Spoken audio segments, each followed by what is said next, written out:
বুধবার রাতে গোপন খবরের ভিত্তিতে লক্ষাধিক টাকার হেরোইন উদ্ধার করে ধর্মনগর থানার পুলিশ। পশ্চিম চন্দ্রপুর এলাকার হোসেন আলীর বাড়িতে অভিযান চালিয়ে দুটি বাক্সে আনুমানিক 22 গ্রাম হেরোইন উদ্ধার হয়। যদিও অভিযানকালে পুলিশ নেশা কারবারি হোসেন আলীকে গ্রেপ্তার করতে ব্যর্থ হয়। অভিযুক্তের বিরুদ্ধে এনডিপিএস আইনে মামলা নিয়ে তদন্ত শুরু হয়েছে বলে জানান পুলিশ আধিকারিক।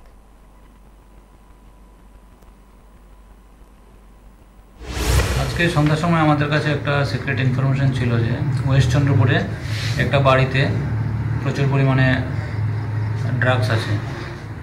তো অ্যাকর্ডিংলি আমরা আমাদের যে ডিস্ট্রিক্টের অ্যান্টি ড্রাগস টিম আছে একটা, সেটাকে নিয়ে আমাদের ধর্মনগর থানার পুলিশ সবাই মিলে আমরা ওয়েস্ট চন্দ্রপুরে হাসান আলীর বাড়িতে আমরা রেড করি।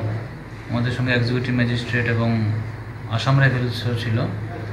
তো ওই বাড়িতে রেড করার পরে আমরা ওই বাড়ি থেকে দুইটা প্লাস্টিকের কেসের মধ্যে প্রচুর পরিমাণে ব্রাউন সুগার উদ্ধার করেছি।